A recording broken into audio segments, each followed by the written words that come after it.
Canon EOS R7, satu buah kamera APS-C dari Canon yang menurut gue masih menjadi salah satu kamera terbaik untuk lo yang pengen level up content creation lo, baik itu lo adalah seorang pemula ataupun profesional. Kenapa begitu?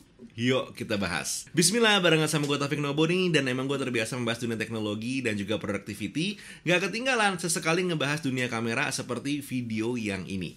If you're into this kind of video, please do klik tombol subscribe dan juga nyalakan notifikasi untuk semua aktivitas dari channel ini. Disclaimer, Canon EOS R7 yang bakal kita omongin ini adalah satu buah kamera yang gue beli sendiri. Tapi emang gue pribadi terikat kontrak sama Canon. Gue berusaha tidak bias, walaupun emang bisa dibilang ya gue tertarik sama merek yang satu ini. Nah, Canon EOS R7 ini sendiri di harga 20 jutaan ya. Pas gue bikin video ini tuh ada di harga 25 jutaan. Untuk satu buah kamera dengan sensor APS-C itu banyak yang bilang ini kemahalan, overkill, dan semua segala macamnya. Wajar kalau lo hanya melihat harga dibandingin dengan sensor size. Ya nggak nemu sepertinya gitu ya. Tapi begitu lo miliki dan juga lo coba, gue cukup yakin sih lo akan appreciate dengan apa yang ditawarkan sama Canon di Canon EOS R7 ini. Kita lihat dari sisi simpelnya deh, spesifikasi dulu gitu ya. Dia menggunakan sensor 32,5 megapiksel APS-C, image prosesornya itu udah pakai DigiX. ISO-nya ini punya rentang yang cukup luas dari 100 sampai 32.000 untuk mode foto. Di mode video itu dari 100 sampai 12.800 di mode video biasa, atau kalau lo mengaktifkan C-Log 3-nya, ISO-nya di rentang 800 sampai 12.800. Di internal bodinya, Canon EOS R7 ini sudah memiliki 5-axis in-body image stabilization, bisa mengambil foto up to 30 frame per second di mode electronic shutter, dan gak ketinggalan pengambilan videonya ini up to 4K 60 frame per second atau downsample 7K ke 4K up to 30 frame per second. Dan untuk baterainya sendiri, Canon EOS R7 ini sudah menggunakan high capacity baterainya Canon, yaitu LPE6NH. Secara body sendiri, looknya Canon EOS R7 seperti ini ya, mirip-mirip sebenarnya dengan Canon EOS R6 dan juga R5. Feel-nya pun juga mirip-mirip, walaupun emang lebih enteng.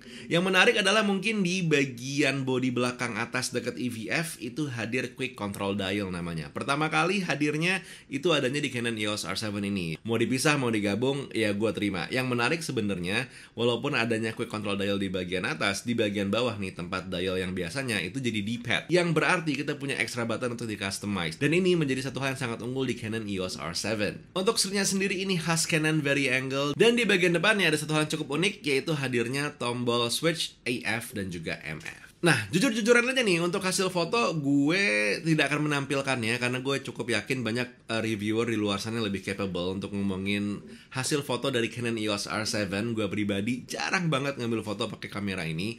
Gue lebih sering menggunakan Canon EOS R7 ini untuk pengambilan video, dimana menurut gue ini adalah salah satu nilai jual utamanya Canon EOS R7 karena sudah hadir dengan kemampuan perekaman 10-bit 422, downsample dari 7K ke 4K, dan gak ketinggalan up to 4K 60 fps tanpa ada extra crop ini itu dan segala macamnya.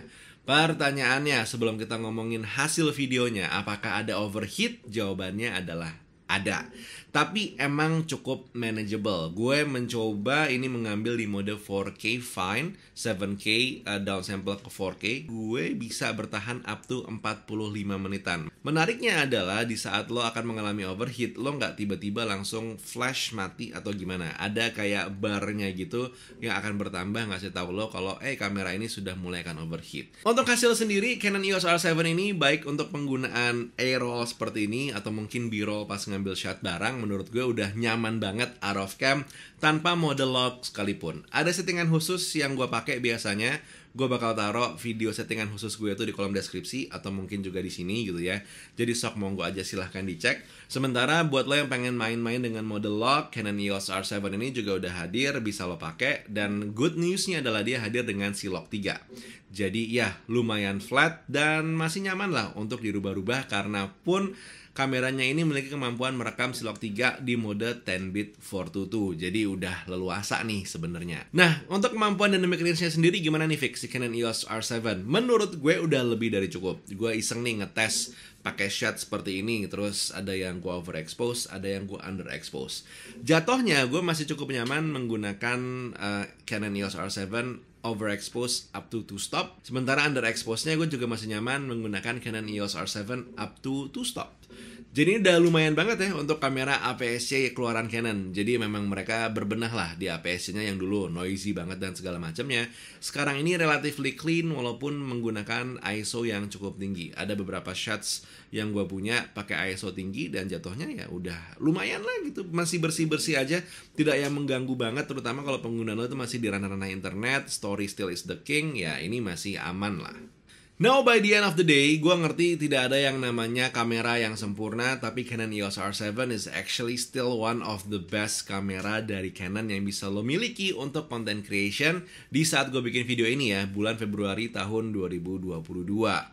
Gue mungkin ada yang gatel pengen nanya, Vic R8 gimana? Itu kan menarik banget, full frame harganya mungkin sampai sini 20 jutaan. Mungkin ya, karena gue bikin video ini belum ada tuh kabar-kabar harga dan R8 masuknya kapan segala macamnya.